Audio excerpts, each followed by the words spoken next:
বাগানপাড়াত কৃতি ছাত্ৰ ছাত্ৰীৰ বিশেষ অভিনন্দন অনুষ্ঠান সম্পন্ন।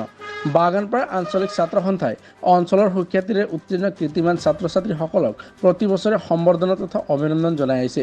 এই উদ্দেশ্যে আজি 11 আগষ্ট ৰবিবাৰে বাগানপাড়া আঞ্চলিক ছাত্ৰ সন্থাৰ উদ্যোগত স্থানীয় বাক্সা ডিগ্ৰী কলেজ প্ৰেক্ষাগৃহত এক বিশেষ অভিনন্দন অনুষ্ঠানৰ আয়োজন কৰা হয়। বাগানপাড়া আঞ্চলিক ছাত্ৰ সন্থাৰ সভাপতি মঞ্জিত দাসৰ সভাপতিত্বত অনুষ্ঠিত অভিনন্দন অনুষ্ঠানত পোনতে বিকাশ জাতীয় বিদ্যালয় নয়াবস্তিৰ ছাত্ৰীসকলে এটি সমবেত সংগীত পৰিৱেশন কৰি সভাৰ কাৰ্যবাহী শুভাৰম্ভ কৰে। এই বিশেষ অভিনন্দন অনুষ্ঠানটি আনুষ্ঠানিকভাৱে শুভ উদ্বোধন কৰে সদৌ অসম ছাত্ৰ সন্থাৰ সাংগঠনিক সম্পাদক কংকনজ্যোতি শৰ্মাই। ভাষণ প্ৰসংগত কংকনজ্যোতি শৰ্মাই বাক্সা জিলাৰ বাগানপাড়া অঞ্চলৰ এক শৈক্ষিক প্ৰতিচ্ছবি দাঙি ধৰে। সভাত সমাজকৰ্মী, কবি, সাংস্কৃতিক কৰ্মী হিমাংশু দাসৰ মুখ্য অতিথিৰূপে অংশগ্ৰহণ কৰি ছাত্ৰ ছাত্ৰীসকলক উদ্দেশ্যি সাৰুৱা বক্তব্য প্ৰদান কৰে। লগতে তেওঁ এটি ব্যংগাত্মক গীতো পৰিৱেশন কৰে। আদৰণি ভাষণ প্ৰদান কৰে বাগানপাড়া আঞ্চলিক ছাত্ৰ সন্থাৰ উপদেষ্টা তথা বাক্সা জিলা ছাত্ৰ সন্থাৰ উপসভাপতি মঞ্জিত ৰাজবংশীয়ে। সভাত নিখিল বড়ো ছাত্ৰ সন্থাৰ বাগানপাড়া আঞ্চলিক সমিতিৰ সভাপতি মনোজ নাৰ্জাৰী, বাক্সা জিলা ছাত্ৰ সন্থাৰ সভাপতি জুবিন দাসে দুআষাৰ বক্তব্য ৰাখে। সভাত বাক্সা জিলা ছাত্ৰ সন্থাৰ সম্পাদক ৰুক্ম ৰায়, বাগানপাড়া আঞ্চলিক এপছুৰ সভাপতি সম্পাদক, বাগানপাড়া আচাৰ সভাপতি সম্পাদক, অভিভাৱক অভিভাৱিকা, ছাত্ৰ ছাত্ৰী, শুভাকাংক্ষীসকলে অংশগ্ৰহণ কৰে।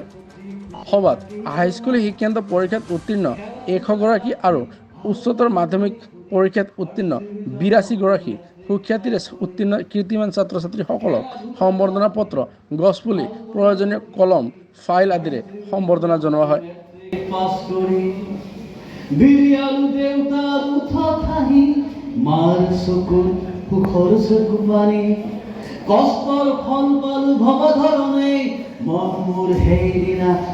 হইনবিলিৰ দৰে এইবিলিও বাগানপাড়া অঞ্চলৰ যিসকল ছাত্ৰ ছাত্ৰী হাইস্কুল শিক্ষান্ত পৰীক্ষা আৰু উচ্চতৰ মাধ্যমিক চূড়ান্ত পৰীক্ষাত সুখ্যাতিৰে উত্তীৰ্ণ হৈছে তেওঁলোকক বাগানপাড়া আঞ্চলিক ছাত্ৰ সন্থাই প্ৰতি বছৰে তেওঁলোক উৎসাহ আৰু উদ্দীপনা যোগোৱাৰ কাৰণে বিশেষ অভিনন্দন অনুষ্ঠানৰ জৰিয়তে তেওঁলোকক অভিনন্দন জনায়। সদৌ অসম ছাত্ৰ সন্থাটো হৈছে অসমৰ সকলো জাতি জনগোষ্ঠীক প্ৰতিনিধিত্ব কৰা এটা ছাত্ৰ সংগঠন আৰু অসমৰ সৰ্বস্তৰৰ ৰাইজৰ চিন্তা কৰিব পৰা এটা জাতীয় সংগঠন। আৰু সদৌ অসম ছাত্ৰ সন্থাই প্ৰতিটো মুহূৰ্ততে অসমৰ খিলঞ্জীয়া ৰাইজৰ সুৰক্ষিত ভৱিষ্যতৰ কথা কৈ আহিছে আৰু অসমৰ স্বাৰ্থত সদৌ অসম ছাত্ৰ সন্থা সদায় মাত মাতি আছে। আৰু সদৌ অসম ছাত্ৰ সন্থা হয়তো যিহেতু এটা ছাত্ৰ ছাত্ৰীক লৈ গঠন হোৱা সংগঠন, সেয়েহে সদৌ অসম ছাত্ৰ সন্থাই ছাত্ৰ ছাত্ৰীৰ বিভিন্ন অভাৱ অভিযোগৰ ক্ষেত্ৰত মাত মাতি আহিছে আৰু অভাৱ অভিযোগসমূহ পূৰণ কৰাৰ কাৰণে বিভাগীয় কৰ্তৃপক্ষৰ ওচৰত সদায় সদৌ অসম ছাত্ৰ সন্থাই ছাত্ৰ ছাত্ৰীৰ সমস্যাসমূহ সমাধান কৰাৰ কাৰণে দাবী উত্থাপন কৰি আহিছে।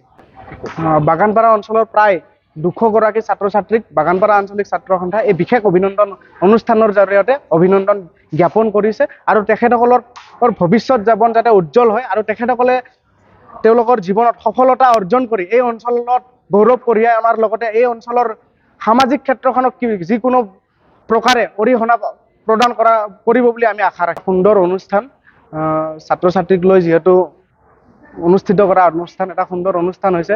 বিভিন্ন ছাত্ৰ ছাত্ৰী ইয়াত উপস্থিত হৈছে, তেওঁলোকক আমি অভিনন্দন জনাইছোঁ আৰু আমি আশা কৰিছোঁ তেওঁলোকে যাতে ভৱিষ্যত জীৱনত ভাল কিবা এটা অঞ্চলটোৰ কাৰণে কৰিব পাৰে, যিহেতু তেওঁলোক মানে ভৱিষ্যতৰ মানে নাগৰিক আৰু সেই হিচাপে তেওঁলোকে বাগানপাড়া এই অঞ্চলটোৰ বিভিন্ন অভাৱ অভিযোগ আছে, ৰাস্তা ঘাটৰ সমস্যা আছে।